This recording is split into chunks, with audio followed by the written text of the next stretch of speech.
W 4 L X F W F K. That's the first code, huh? What's going on, guys? We are live. Welcome to Beastly Thought Show.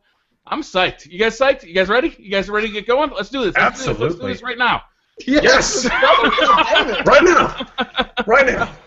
We got a ton of news to talk about. Robbie has been busy in the news. We got new stuff to introduce. We got a new Twitch channel that we want to introduce to everybody. I believe the web address for that is twitch.tv/beastlythoughts. We will be live streaming there. We're going to start doing the show there next week, so it'll be simulcast on YouTube and on Twitch, so anybody can watch it on either platform, depending on your choice. We're also going to be live streaming some video games there when we play together. I believe that's where we're going to do it. Yeah. We're really excited about the new Twitch channel.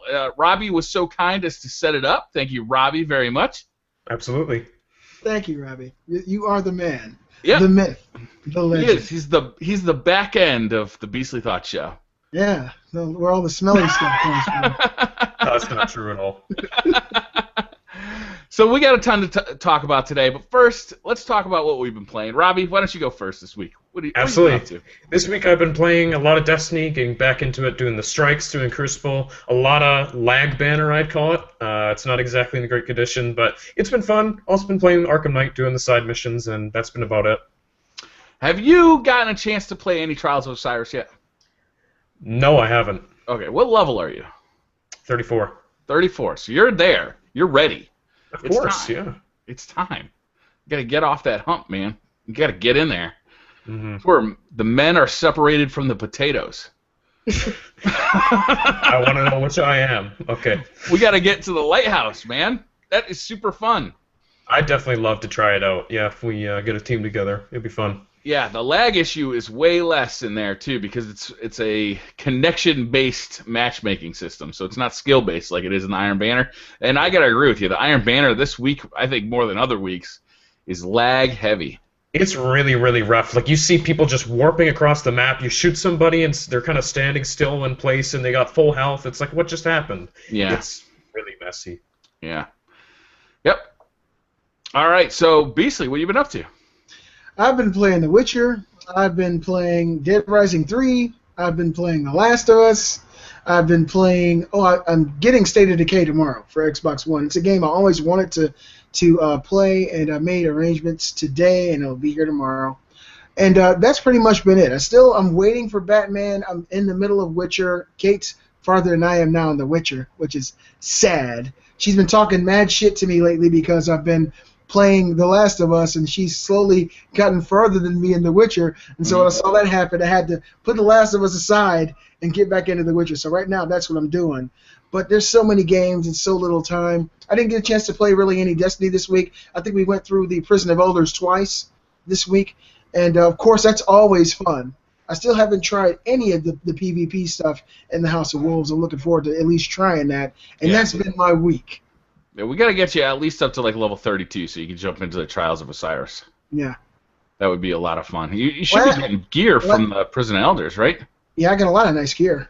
Mm-hmm. And last week we planned on getting together and doing that, but the cards didn't fall where they needed to for that to happen, so hopefully we can do some of that this week. The three of us get together and go do that, yeah. So I, like Robbie, have been playing the Salty Potato Iron Banner.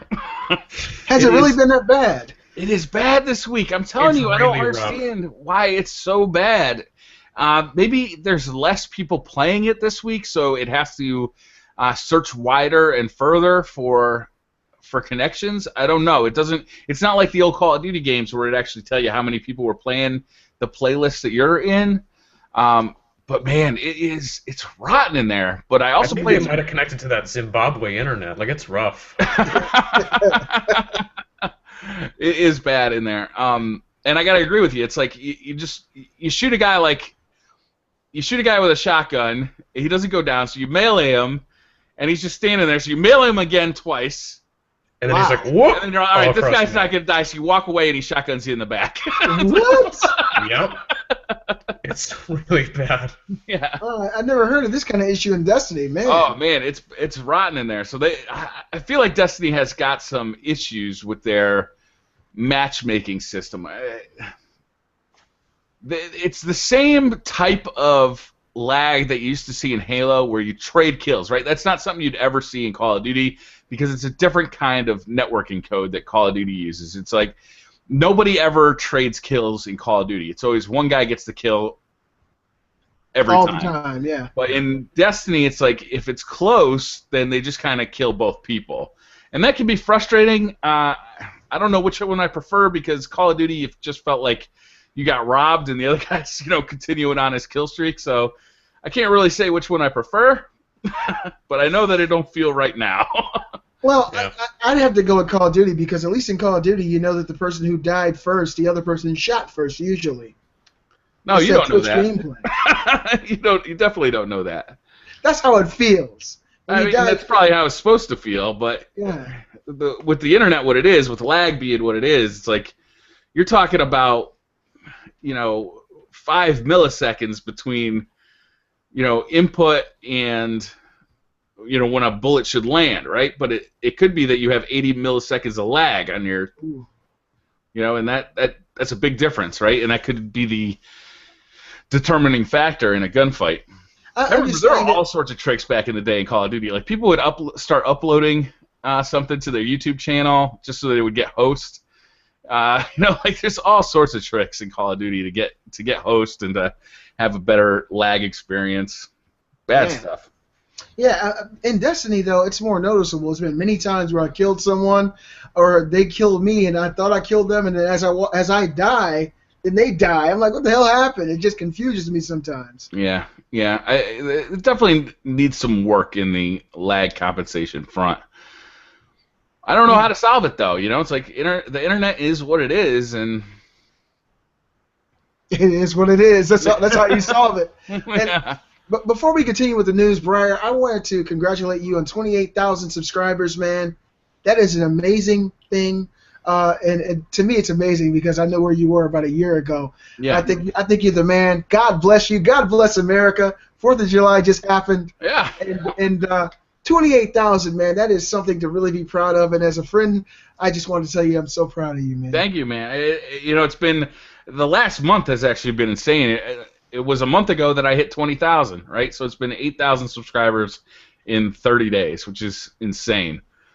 Wow. Did someone, prick your finger and tell you to drop some blood on some paper and write your name at any time in the last few months? I had this little bauble that I buried at a crossroad.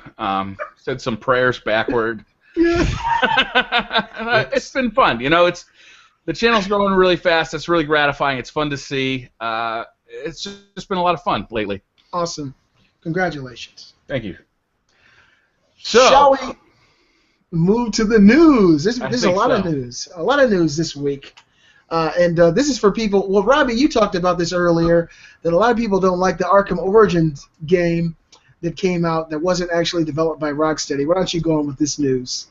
Yeah, so this week, I think it was on Monday, an anonymous source claimed that the Batman Arkham Origins developer, which was Warner Brothers Montreal, they're developing a brand new open world game, like a brand new IP as well for PS4 and Xbox One. Obviously, they're going to be working on their next game because Arkham Origins came back in 2013, so it's been a couple years. Yeah, I don't know. I feel like a lot of people hate on Arkham Origins for some reasonable, some not so reasonable, but we'll see how it is. I think they're good developers, so we'll see how it turns out. Yeah, I gotta agree with you there. I think they were able to take the Arkham series and at least continue the feel of it. A lot of people say it didn't live up to the extravagant nature of the two previous, but I thought that it did lend itself to the series fairly well.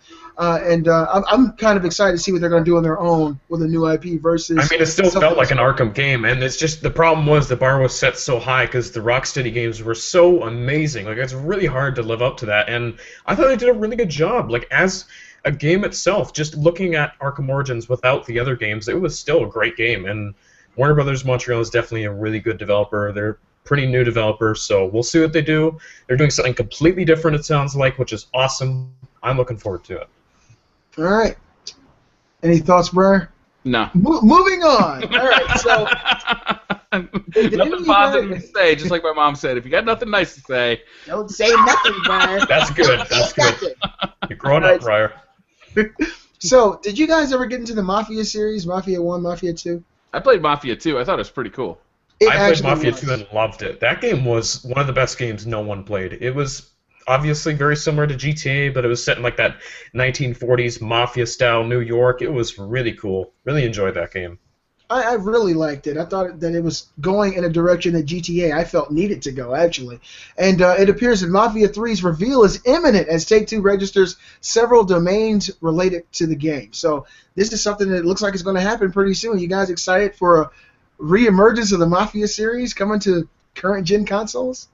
Definitely. I think it's great to see another Mafia game because Mafia 2, as fantastic as it was, not many people played it, not many people talked about it. It was a very underrated game for the time, and I'm really looking forward to a third game. It is going to be on PS4, Xbox One, and PC, so no last gen. Obviously, we shouldn't even be talking about last gen at this point. They're 10-year-old consoles, but what is that? Yeah, I don't know what last gen is either. We're kind of moving on from that, but yeah, I just hope this game is great. We'll see. Who's the developer on this? 2K Czech, I think. I want to say. Yeah. Czech. You're right. What's Like their Czech Republic. What have they done? They've done the Mafia games. They've done. They were buying Mafia 1 and 2? I think they worked on BioShock 2, I want to say, as well. Like, they're a good developer. They have a good track record, so I'd say bets are good on Mafia 3. The thing here is, games like GTA 5 that have really kind of changed the scope of the world, you've got to really revolutionize this genre of game. GTA 5 has gone above and beyond the scope of what anyone was really ready for in one of these, quote, God games where you're able to do pretty much anything you want. It's just so much meat on the plate. And I hope that Mafia, even though it's set in a different time zone, is able to match that. Because in GTA 5, you can literally spend days doing other things other than playing that game. Mm-hmm. You can literally just fucking skydive, ride a bike, go deer hunt. It's just so many things that you can do. So that being one of the most popular games in the world right now, hopefully Mafia learns something from that and sticks to what makes Mafia good, as well as opens it up to other possibilities to give gamers other avenues of entertainment. Yeah, imagine like the heist equivalent in Mafia. That'd be really cool. That would be awesome. I would love to see that. Or just recreation set in the 40s. Can you guys imagine what they did back then for recreation compared to what we do now? And to articulate that into a game and make it fun, I think that would be really awesome. Things that we have no idea even existed, you know? Yeah, that could be cool. The rumor, too, is that this is going to be set in New Orleans. What do you guys think of that? I like that. As long as Lil Wayne isn't there, I'm happy. Yeah. Yeah, it's hard. It's hard to talk too much about a game that we haven't seen anything of. But I did like Mafia 2. It didn't blow me away, but it was fun. And I don't even think I finished it, to be honest with you. But I did like it. And under next gen, I think that there's a lot more they can do with an open world game with the newer consoles, the more powerful hardware. And I'd like to see a company start to expand on that because I think the possibilities are kind of wide open. Bigger worlds, more detailed, more rich. Like we saw Fallout 3. See how detailed that world is. Like you have that kind of level of detail in like a Mafia New Orleans world. That'd be fun. It'd be really fun. That would be phenomenal, man. Oh, the future is now. The future is now. Skynet. All right, so moving on, guys. This news actually hit me in the heart. I found out about this the day before yesterday and immediately had to make a video about it. Nolan North hints towards the sequel of The Last of Us. Now, Nolan North was recently at the MetroCon, which is another convention, and he was sitting on the stage, sitting on a table, casually, and someone asked him in the audience, was he working on anything else with Naughty Dog, and he said, I want to try to paraphrase, he said, the only thing I know that we're working on is The Last of Us 2. He said, but my character met an untimely demise in The Last of Us, so I don't know what role I'll be reprising. And then he went on to make some jokes about the PS3 and the PS4. This was earth-shattering news to me. I don't know if Nolan North intended to break the ice or if you got the okay from Druckmann and Bruce Straley to let the audience at the MetroCon know, but this was huge news. A lot of people have been wondering if this is going to happen. I personally thought it was going to happen for a long time, just based on the business aspect of what The Last of Us did. A game that wins that many awards, has that much critical and commercial acclaim that people are so hungry for. I kind of thought for a long time this was going to come. It was in the works. But it appears now that Nolan North, the voice of Nathan Drake himself, has spilled the beans. What are you guys' thoughts on this? I think Last of Us 2, even before this, like, there's no way this isn't happening. There's definitely going to be a sequel. I mean, you just talk about The Last of Us, how everyone loved that game. It was an amazing feat for the 7th generation of consoles, probably one of the best games of that generation. Honestly, one of the best games I think I have ever played. It was just incredible start to finish. Everything about that game is phenomenal. A sequel makes so much sense because obviously The Last of Us was huge for Sony as a new IP. It sold millions of copies. Everybody loved it. It was incredible success. Like, there's no way they're not doing a sequel to this. I don't know if it'll be Joel and Ellie's story continued. Honestly, I'd love to see that because it was kind of a cliffhanger ending. I love those characters so much, but, well, who knows? There'll definitely be a sequel, though. I think so. Mr. Rabbit? Yeah, I mean, it's inevitable, right? They're definitely making a sequel, but it kind of, I'm getting the impression that either it's super early in development or he's not involved in it, right? So we could take one of two things away. Either A, it's super early in development, like, you know, they haven't even started bringing him in to, like, do any of the voice work, or B, he's just not in it, so it's going to star new people. It's going to be a brand new story in that world, which I think I would prefer, right? Mm-hmm. Well, you got to take into account his character in the original died, so he would be reprising or starting off as a whole new character either way. But the way that Naughty Dog has been working recently, well, I mean, they could have done a prequel. They could do, inside, like a side story. They could do all sorts of stuff with that same character. Just because he's dead in the end of the first one, no spoilers, dick.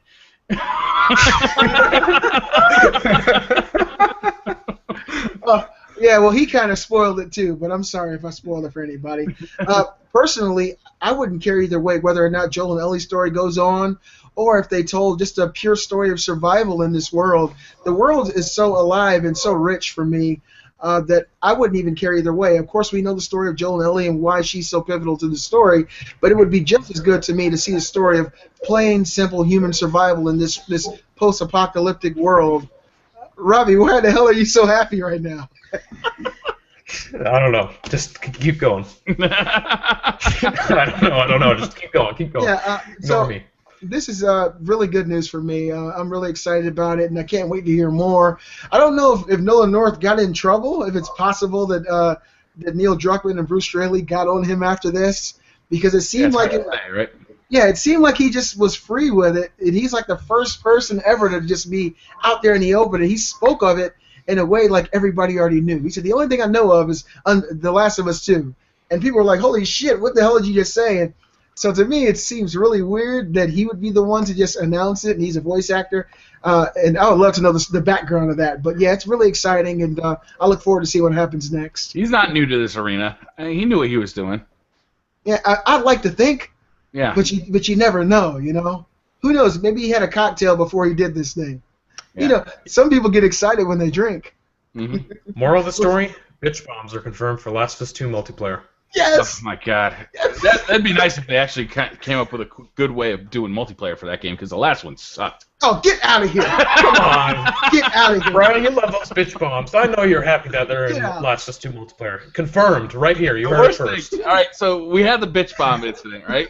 Basically, you can just like leave invisible bombs, and everybody who walks by just dies, right? It's like got to be the most annoying mechanic ever in a multiplayer game. But then I'm talking to Beastly months later, and he's like, "Oh yeah, now you can buy a bow and arrow that's a one-shot kill. It's the most powerful weapon in the game." So you basically have a pay-to-win weapon in there too. It's like, no, it's not a one-shot kill. It makes you bleed out. You have to heal immediately, or you bleed out. Thorn. It's basically Thorn. Yeah. Yeah, it's Thorn. All right. It's overpowered as hell. Yeah, it's Thorn. Man. Yeah, but I'm not bitter. Yeah, you don't the single player on that. I gotta agree with Robbie. I think it was one of the most stunning things we saw out of the last generation. It was amazing.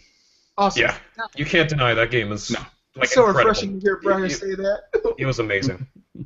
All right, so moving on, guys. This is actually really good to hear because we as a community have a really loud voice, and sometimes you may think you don't, but if we're adamant about something and we all come together and peacefully protest or insist on something, our voices can make a change. And Shuhei Yoshida actually was a person who spoke about this, but he said they've said that The Last Guardian probably would have never happened without the fan support, according to Sony, and Shuhei Yoshida actually spoke about this. I'm so happy that everybody stayed on their ass about this, because if they didn't, we would have ended with Shadow of the Colossus, which is an amazing game, but I wanted more of that, and I'm really happy that everybody kind of stayed with it and stayed with the times and continually asked Sony, where is this game? Are we going to see this game? And they stayed on it. Yeah, I think it's just, I can't believe it was never canceled. I mean, it's been in development how long now? Team Ico hasn't released a game in 10 years. It's been in development turmoil for 9 years.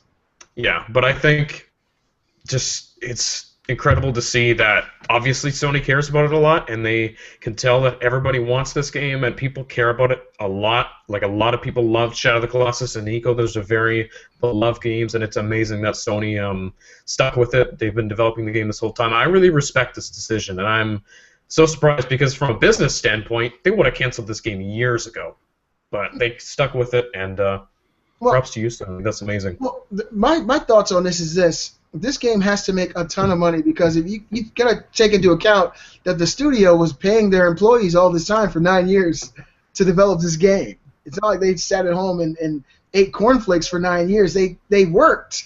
And so Sony is banking on all that money that was basically spent on the development of this game, turning into a plethora of dough when it actually comes out and is released. And if it's anything like the Shadow of the Colossus or Ico games, people are going to eat it alive. I might eat it on. I need Shadow of the Colossus alive. Oh well, I think that Shadow of the Colossus was more critically acclaimed and commercially, but I think people now know of what these games meant and how awesome and amazing they were after the fact. So now they have a much broader audience of people who are really excited about them versus when Shadow of the Colossus or Ico first came out. They had 9 years to marinate in the stew of what used to be. So. I don't know. Am I the only one who's a little bit worried about this game? Like, the E3 demo didn't impress me. It was cool, but it wasn't, like, knock my socks off. Obviously, it took them 9 years to make this. Nothing like that was going through my brain. It took them 9 years to make a 4-minute gameplay demo. Yep. You know what I mean? It's like I'm definitely going to check it out when it comes out, but... I think that the world is very reminiscent of the worlds they've already crafted, but I'm more interested in the story. I can tell that the game is very far along in development just by the way it looks. Everything seems to work really well. But I've noticed some parallels between the Shadow of the Colossus, Ico games, and this game. Like the young boy, he looks almost identical to the main protagonist in the game, Ico. And what time in 2016 do you guys think this game will come out? Like, do you think it'll be a fall game, or will it be before that? I'd probably say fall.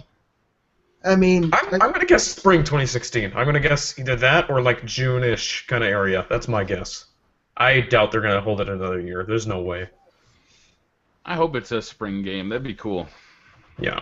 Well, that's what I'm going to say. We've waited long enough. I mean, I'd prefer it as soon as possible, but it's one of those situations where I don't want to get myself too excited and hyped up and then find out that it's going to be another 12, 16 months. So.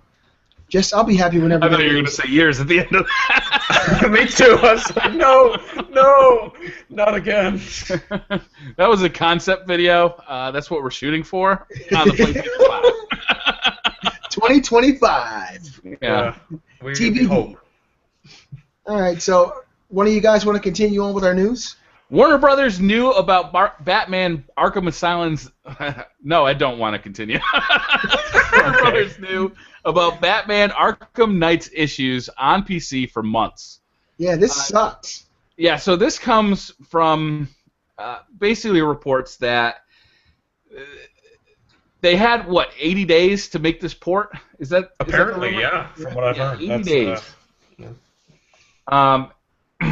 So the thing was rushed through development, right? It was given to Iron Galaxy to port to the PC, and there's just no way you can port a game that quickly and come out with a good product. So it looks like everybody knew this was going to be shitty, but they pushed it out anyway. And that's up to you. How do you feel about that?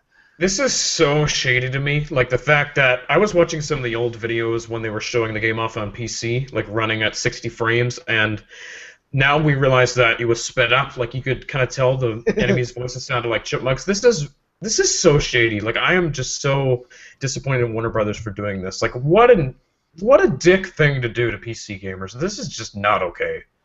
You should not have to accept this if you're playing on a PC. I don't think they. This is very pathetic. There's been a myriad of refunds issued, and until this thing gets fixed, nobody on PC is going to be worried about it. So at least they backed up and took a step back and said, "Hey, we're going to stop sales of the PC version." But I think honestly, they should have not released it in the state it was in. They said that it was just like this months ago. You know, and nothing has changed. And they didn't give a shit. They're like, we're going to make our money. Who cares? Push it out. We'll patch it later. And that is such an asshole way to think about it. Come on. Like, PC gamers are super psyched about Steam's refund policy right now. No kidding. Thank goodness for that. Came in just the right time. All right, what do we got next? So this story kind of has me really anxious to grab this game on my Xbox One. Pre-order Fallout 4 and Xbox One, you get a copy of Fallout 3 free thanks to backwards compatibility. What do you guys think about this? I would have pre-ordered Fallout 4 as soon as that was available. Yep. Like, I know I'm getting that game. I'm sure we all know we're getting Fallout 4, right? Like, you know that game is going to be an event when it comes out. You're getting that on day one. Might as well pre-order it. And I get Fallout 3 with it, too? Come on. That game is incredible. But you already have Fallout 3. Everybody here has Fallout 3, so that's the thing that doesn't really excite me too much. The thing that excites me is whether or not we're going to be able to have mods as soon as the PC mods are available. That's what I want to I got a fucking Pip-Boy coming. I'm going to put it right on my wrist. Did you pre-order that version? Oh, that's awesome. Yeah. Fuck yeah! I can't find it, man. It's too late for me. I can't find it. It was too late for me, too. I went to GameStop yesterday morning, and they were like, "Oh, we don't have any more of those." So I was like, "You piece of shit." Well, keep your eyes open because sometimes they come back in stock. All right. But yeah, if you're interested in that, I don't care. You know, Fallout 3. I already have a copy of Fallout 3. Actually, I have two copies. I have a PC copy and I have a Xbox 360 copy. Same with New Vegas and all the DLC for both games. I love Fallout, and I can't wait for this next game. I gotta ask you this, Briar. If Fallout 4 came out today, yeah, would you take a break from Destiny to play this? Yeah, man. Fallout is one of the best series in the world. Would you give up Destiny when Fallout 4 comes out this November? You would? Will I give it up? No, I won't give it up. Okay, well, you stop playing temporarily to play Fallout then. What's that? Give it up. Will I stop playing Destiny? No, I'll do both. No, temporarily, I mean. Like, just to kind of immerse yourself in that world. No, I'll do both. I tried, guys. I tried. You'll have two flat screens side by side. Maybe if we take away his Gallahorn, he'll break. Hey, there's enough time for me to play two games, you know. And Fallout is one of those games that you can play for years. You know, it's like if it's anything like Fallout 3 was. You can just kind of continuously play that game. You know, there's so many options. The world is so rich. It's amazing what they did with Fallout 3. It's like you can just kind of you can go through the story, right? But then you get back into it and you can just start exploring the countryside and see all sorts of shit that you missed. Yeah. You know, entire quest lines that are completely side stories that don't have anything to do with the main story or just world building. It's just like The Witcher. It's just like The Witcher 3. Yeah. Just like that. Yes, I'm so excited for this game. Like I can't wait. Like when I start talking about it, I get more and more amped about it. Amplitude. Yeah. I want to give a shout out to my 14-year-old Brett Jr., honor roll student. I went in his room Friday and I asked him what he was doing. I looked at the screen. He was playing Fallout 3. And yes. That is the thing that makes a dad so proud. So I want to tell you, son, I love you. Hopefully he wasn't playing it on the PS3 because that was broke as shit. I played it on PS3 back in the day, all right? So what are you going to say about that? Damn you, Briar, I swear. He wasn't he? Yes. Did they patch that game enough that it actually works? Oh, yeah, they patched it. It works fine. Okay. Yeah, it definitely works when fine. it came out, it was broken though. You're right. Yeah, when it came out, it was done. But I didn't play it when it first came out. I didn't even know about it, so No. I was really late to it. Yeah, I went to get the Elder Scrolls, and somebody said, "Hey, you want to try this one instead?" And I said, "Well, I tried it, and I took it home, and I was like, holy shit, this is the Holy Grail. This is amazing." I played it with my wife, and we loved it, and it was amazing. All right, so continuing on. NX manufacturing to begin in October. Console may launch in mid-2016 according to reports. The NX, that is the next Nintendo console. I'm so excited. I am very surprised that it might be coming this quick. Like I think we all thought that obviously the Wii U is kind of limited on its days. That console is pretty much done at this point. Obviously NX is probably coming in 2016. I was surprised that it's coming this early though. I thought for sure it would be a fall thing. Like they'd come out at E3 and say, here's the NX, this is our next system coming this fall. We're going to show you all the games that's coming to it, what you can expect. Maybe it'll be a hybrid system. Yeah, who knows? But I mean, it's being manufactured this October. If this is true, like this system is just about finalized. Then that's wow. Like that's crazy to me. I did not expect this. What do you I can't think, wait Brian? to start hearing the details about it. You remember way back in the day when we were talking about like the rumors of the next generation Nintendo console, and how I think at the time we were calling it the Fusion, and it was a fusion of a home console with a portable. I really hope that comes true, and the fact that they're talking about the 3DS and the NX and the Wii U, that they're going to continue support for that, makes my hopes kind of. It makes me tingle a little bit. Hey, they're talking about the 3DS too, so maybe something like a portable version of the NX is going to be a thing, you know? That Briar's makes got perfect tingles sense. going on. Briar, that makes makes little tingles. I got some tingles too. I don't know why this means tingles. To me, that makes perfect sense what you just said, because if they did say just the Wii U, you'd think, okay, it's a home console, but the fact that they included that 3DS with it, this thing might have portability. As soon as I saw the Nintendo Direct this year, I thought that was Nintendo's farewell to the Wii U. Honestly, it was pretty self-evident that they were not doing too much to support it from this point on. They announced a handful of games. The games they did show were mediocre at best, and I felt like it was kind of their farewell. They did start off, Reggie Fils-Aimé, by saying that they're going to talk about the NX next year. I'm not surprised that they're going to be pulling this thing out possibly next year, because look at what they did at E3. They didn't really talk about anything other than Star Fox, Yoshi, and those games were really underwhelming for hardcore gamers. So I'm thinking that next year will probably be a good time for us to expect Nintendo's new bright shining star to come back and reclaim the world. Yeah, I think. What would you like to see? What do you want to see out of it? I want to see open world Mario first of all. No, not for software. Out of the hardware. Yeah. Oh, I want to see something at least on par graphically with what we see right now. I don't want them to come out with something that's subpar like they did with the Wii, and like they did with the Wii U. The Wii U is subpar compared to what we have now. The Wii was subpar compared to the PS3 and the 360. I want them to be able to directly compete. That's always been Nintendo's their excuse. We're not directly competing. Yes, you are. You're in the same field. You're in the same area of expertise. You make video games. You keep people excited, and you entertain people. I want to see them take the fucking bull by the horns and do what they used to do. Revolutionize games. They have some of the best games I've ever played in my life. They got amazing development teams. The games that they make always work flawlessly.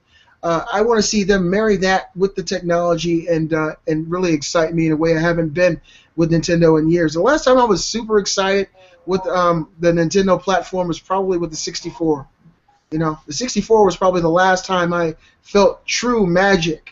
When I saw Pilot Wings, when I saw Mario 64, it changed my life seeing that. And that was kind of the first time that we saw Nintendo release a system that's specs were a little bit subpar. Yeah, they were different. The 64, as time grew on, the 64 versus my PlayStation, I picked the PlayStation every time, but that doesn't take away the fact that the 64 had some amazing games on it. Yeah. I mean, software development by Nintendo is amazing. So, yeah, it's so good. I want to see them step up in the hardware department to directly compete and say, okay, we have this game. It's coming to all three platforms, and it's going to look just as good on our platform as it will on the PlayStation 4 and Xbox One, but our Nintendo NX has this new controller. Because if you guys remember, Nintendo revolutionized controls. They were the first controller to have an analog stick with the Nintendo 64.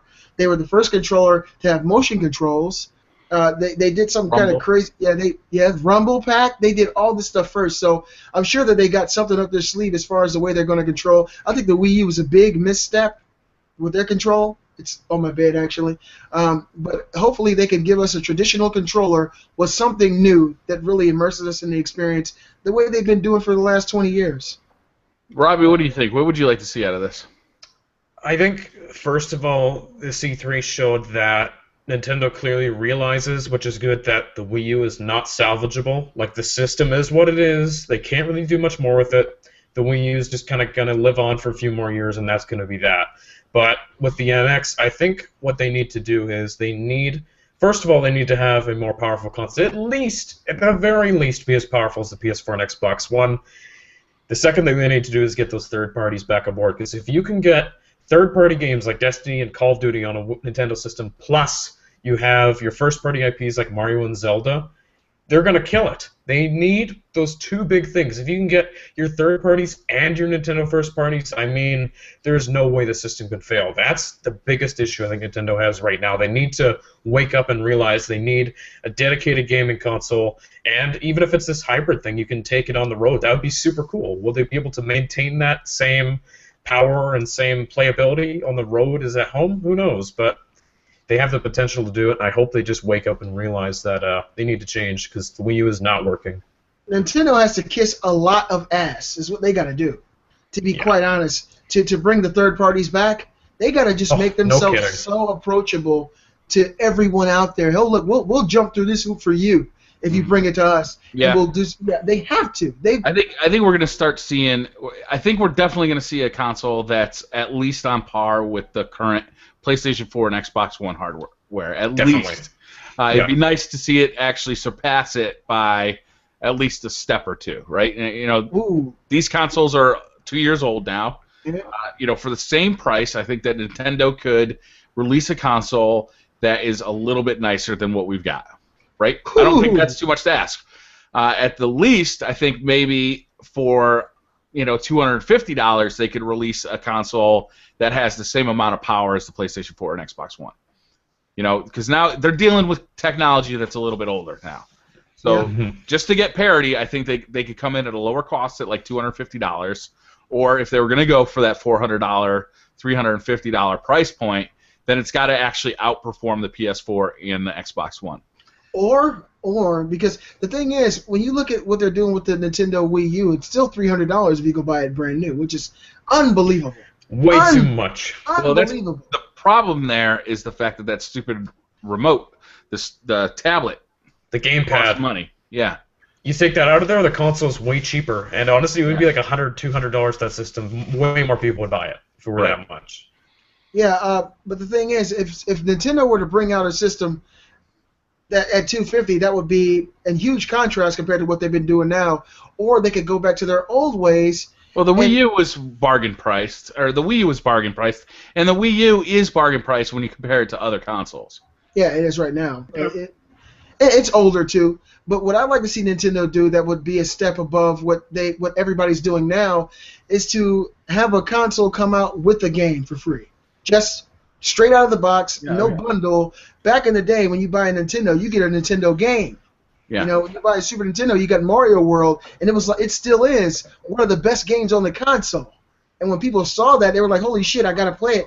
If they had an amazing NX game that people saw, an open world Mario, You're changing the topic altogether here. Let me finish what I was saying before we move on to what you're saying. Okay. Okay, so I'm saying either the console has to be more powerful than the PlayStation 4 for the same price, or it has to be as powerful as the PlayStation 4 at a cheaper price, right? Because they have to win over hearts and minds here.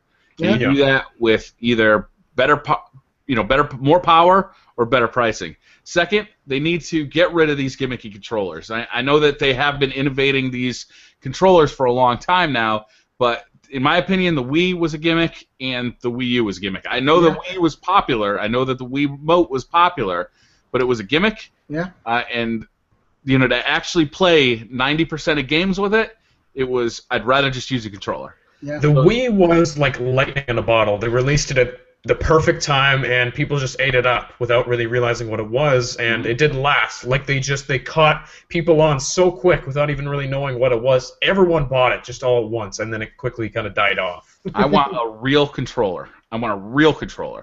Yes.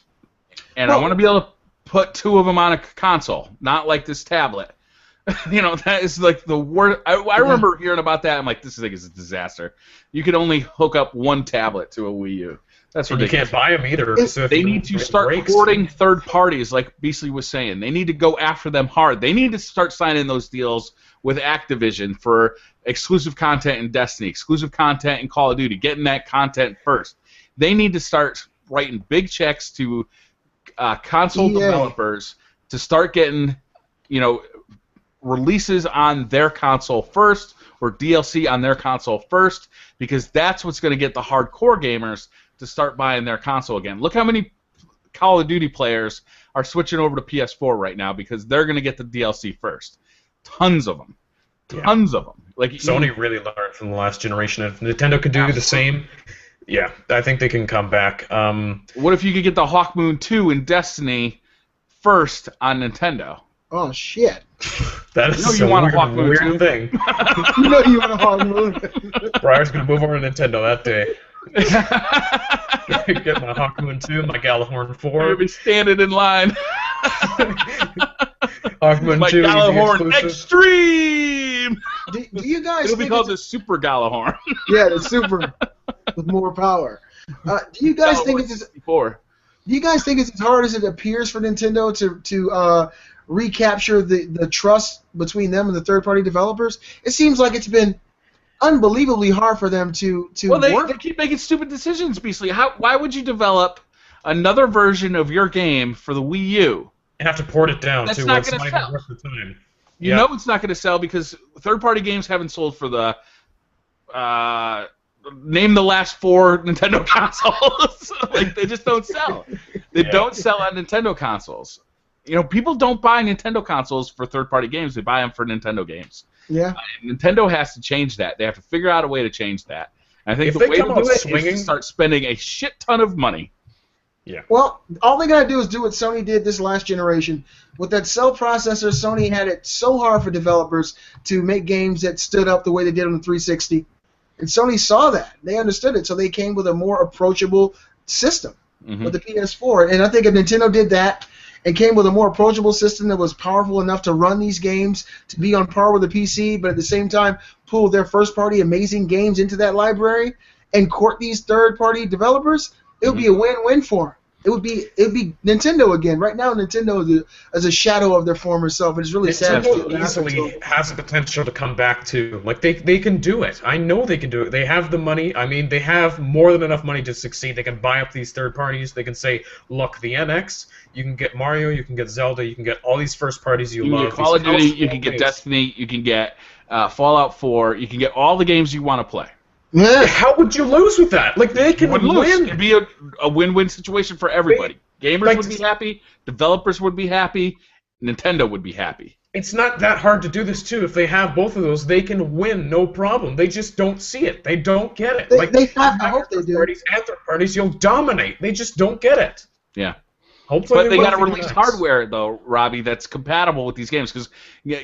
The third-party companies don't want to release a Wii U version of the game because they got to develop a whole different version to make it basically backwards compatible. It costs more too when they have to port it down, and then they're not going to make their money back because it doesn't sell anything on that system. Yeah, it's a waste of time. So Nintendo needs to support this. Okay, and the last thing I want to see out of this console is I want to see that Fusion rumor come true. I want to be able to use the next version of the DS as a controller for my NX, and I want to be able to take those games. I want to buy a game once. Say you buy a game from the eShop from Nintendo. I want to buy it once, be able to play it on the big screen on my NX and on the small screen on my next generation DS. And have it like a console experience too, on the go. I got a question. I want you to clarify what you mean by on the go, Briar Rabbit. Do you mean in Wi-Fi range of your network, or do you mean I want it to be a hard-loaded copy on my next generation DS, whatever that's going to be called. Let's call it the NX DS, okay? I want that to be able to be used as a controller, in addition to the regular controllers, for my NX, and I also want the games that I buy to be cross-compatible if they come from the eShop. I'm not talking about Call of Duty. If Call of Duty comes out, it doesn't have to work on my NXDS. Okay. But if I buy a copy of Castlevania 3, that damn well better work on both. Yeah, that needs to, yeah. Okay. Yeah. There's one thing, I agree with everything you guys have asked for, but there's one thing I want Nintendo to not do again. Get rid of these goddamn Miis. I'm so tired. I'm so sick of them. I agree. I'm 35. It does not feel like something that I want to engage in, seeing these little cartoon pop-ups of these Mii characters. Give us a UI that speaks to America, it speaks to the world, speaks to the hardcore. Miis don't do it. It was cute and refreshing at first with the Wii. But it's gone on too long and it feels old and outdated. It's like, they got these damn Muppets on their Nintendo Directs. Nobody's into that. We're adults. We don't want to fucking play with Miis. Get rid of those. Give us a UI. Nintendo gamers. That's the console they choose to play on. When they're not playing Minecraft, they turn on their Wii U. They don't play on Xbox. They don't play on PlayStation 4 because it's the Nintendo games that speak to them the most. But even they don't like the Wii U, the Miis anymore. It's like, come on, get out of here with that. I don't think Nintendo should focus just on the Miis, though. They got a lot more to work on. They need to focus on hardware and pricing. And then they need to focus on third parties. Yeah, those are the big three. So the next little part of our news is Nintendo continuing to support the Wii U and the 3DS. Briar, you touched on that. Do you guys see an immediate price drop of these two once the NX is announced? Definitely. Yep. There will be a price drop. They'll get them down cheap, so people will start buying them. I honestly don't believe, to be honest, that they're going to support it that much. Like, there's a big difference between saying you're going to support it and you're actually supporting the systems. I don't see them supporting it much. Like, they're going to want to get onto the NX as fast as possible. They're going to want to forget the Wii U.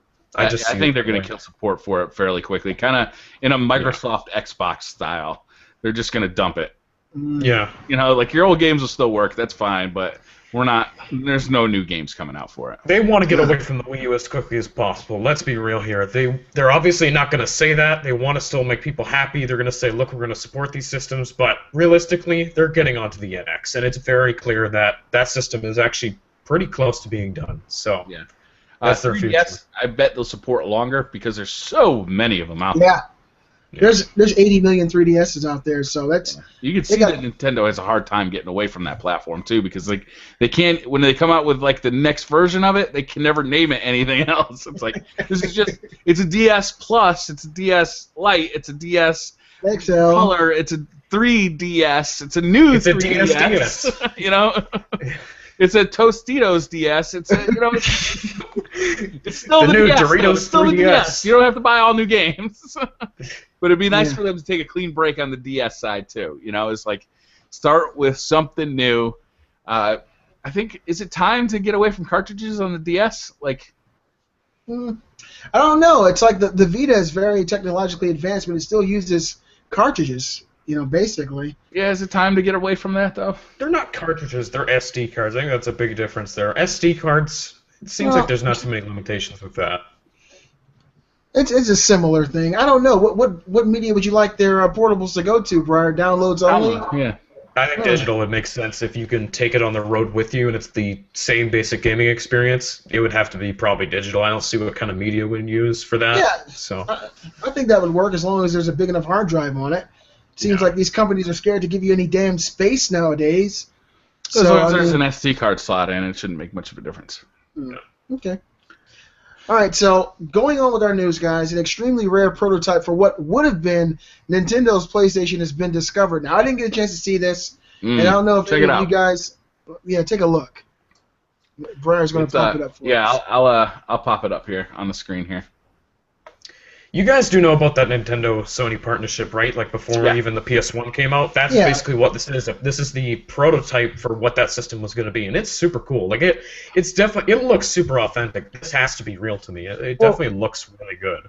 Well, Sony wanted to have some rights with this thing, and let me see. So this is it. Let's see if I can expand that. Sony actually wanted to have some rights with this partnership, and Nintendo wasn't having it. And so Nintendo actually backed out and went to Philips with their CDI. Yeah. And that's where you get the catastrophe that was Nintendo's Legend of Zelda. But let me stop talking so you guys can see it. So what's cool about this, right, is that it's clearly an amalgamation of the Super Nintendo and like Sony hardware, right? You can see the Super Nintendo controller there, even though it's a Sony PlayStation on it. And even like the box, it looks a little bit Nintendo-ish, a little bit Sony-ish, you know. But it's got a CD drive in there as well as the cartridge-based system with the SNES. And you can see like that button there looks like it's that purple color that was the NES color. I love this. But yeah, it's clearly it looks authentic. It really does. Oh my God. So let's talk about the history of this a little bit, because Robbie, you talked about it a little bit just now. What this was that at one point Sony and Nintendo were going to collaborate on a CD-based upgrade for the Super Nintendo. And this is before they even did like the PlayStation 1. Like this is before Sony even got into the. Well, this is the reason that the PlayStation. This is the reason the PlayStation 1 Super came out. Nintendo was a thing, right? It's when the Super Nintendo was at the peak of its power. For some reason, and we don't know exactly why. I don't know exactly why. Nintendo just dropped it. They said, nope, we're not doing this anymore, and kind of left Sony high and dry. Sony started working with Philips on the CDI. And that was shitty. We got a lot of shitty games out of that. Zelda. Yeah. And Sony was bitter. They were pissed off. So they decided to take... they'd spent a lot of money on development of this project. They'd spent a lot of time on it. And they said, you know what? Screw it. We're bringing this to market anyway. We're going to call it the PlayStation. And it became the PlayStation. Oh, we could do this all on our own. And look what happened. They had an amazing success. Yeah. I think it could go down as Nintendo's biggest stumble. You know, it's a huge blunder for them, because not only did they miss out on, they missed out on the, the digital kind of media thing where, they continued with cartridge-based games even into the next generation with the N64. They missed out on having, CD quality music in their games. They missed out on having cheap storage. And you could tell with the N64 that it was missing that. But they also created a competitor out of one of the most powerful brands in the world. At the time, Sony was at the peak of its power. And, they came in, they nailed it with the PlayStation, they put a ton of money behind it, and the gaming world has never been the same since. It's changed everything, too. Like, everyone was doubting, like, Sony coming into the console race, there's no way they can do it. And look what happened. They made an amazing console that I grew up playing at like 3-4 years of age. I love that system. It's so dear to my heart. I love that console so much. And that's what got me into gaming was the original PlayStation. That console will always have a place in my heart. I love it so much. And playing Crash Bandicoot, playing Final Fantasy VII, playing all kinds of awesome games. They made a ton of deals, exclusive deals, with companies that were sick of Nintendo's shit. Because Nintendo, even back then, was treating third parties like super bad, right? You had to pay a shitload of money to get the Nintendo seal approval to even release a game, and then you got no support from Nintendo. PlayStation changed everything for third parties. One of the big partnerships they got from Nintendo was Konami. Before Square. Square. They were all with Nintendo. Capcom went to them. Capcom. It was devastating for Nintendo, and I remember when the PlayStation 1 first came out. I get spirit fingers thinking about it. It was just a magical moment for me. You get all tingly? Yeah, it was really amazing because going from what the Super Nintendo was to the Nintendo 64 and then seeing the PlayStation, it was such a huge leap. I remember my Uncle Charles walking into the room, and I was playing Air Combat, which was called Ace Combat back then. And he said, "Is that a movie?" I said, "No, it's a game." I was so fucking excited. It just changed the world. The PlayStation really did, and it hasn't been the same since, like Briar said. And they've grown so much. They've learned so much. And I think that PlayStation, is Sony's biggest financial success as a company. And I don't think that's going to change for a long time. It's amazing how a broken partnership led to one of the biggest juggernauts in the gaming industry. I mean, Sony they're one of the big three, and that's crazy. This broken partnership, Sony was like, we can do this on our own. We do not need them. Bam, and they killed it. And they're at this point in time too, they're on top of the world. They're leading the console race. They're doing amazing. They're killing They definitely it right stumbled with the PlayStation 3, but they've come out swinging with the PlayStation 4. Yeah.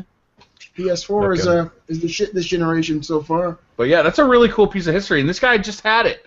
Like, he had it just sitting in his attic, and yeah. They were about to throw it out. He didn't realize what it was, and then someone told him, "Whoa, like, do not throw this out." Yeah. So there's only one of these things? Where are the rest of them? I believe there was, I think the article said there was 200 made ever. It's extremely rare. Like, there are but very they were ordered destroyed. Yeah. Holy hell. Yeah. So this you may know be how the much only one money in a person would pay existence. for that? God, can you imagine? This may be the only one left in existence. According to Wikipedia, there were only 200 produced. But that number doesn't appear to come from any independent source, so we don't know. We don't know exactly. In an alternate world, I would have loved to have seen what that thing could have done as far as the cartridges, the fidelity of the cartridges, what they would have been able to hold. And I wonder if it would have played just regular PlayStation games. It would have been crazy. No, it was a Super Nintendo. Mm-hmm. It was a Super Nintendo plus a CD, so similar to the Sega CD. That's how it would have operated. Yeah, but the cartridge on top didn't look like a Super Nintendo cartridge. Well, it's the Japanese version. Oh, can you even imagine how different the gaming industry would look today, though, if the actual original PlayStation didn't happen? Like, if this whole thing actually went, different.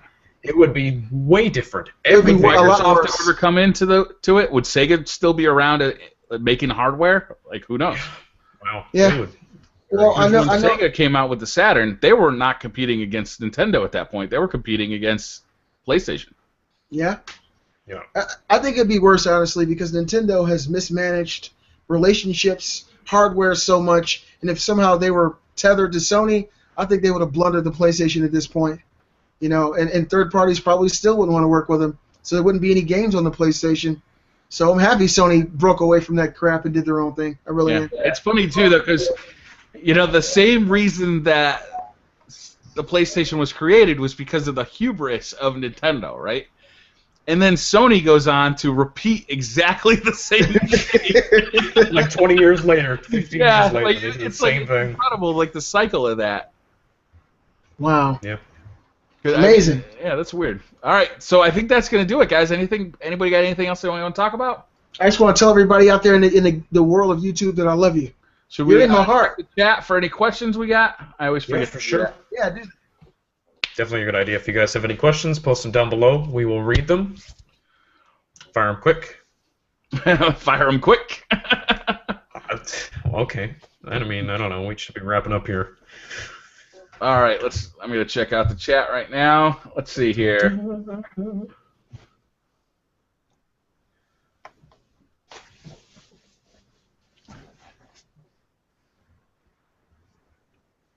I don't see any questions. Okay. Bye, everybody. We're out.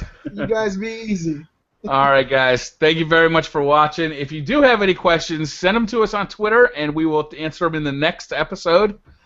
And thank you guys very much for watching. Check out the Twitch page, guys. One more. See you next time. W H 3 N is in Nancy X 3 P. That's as in Peter. R. He's giving them away. All right, guys. We're out. Bye.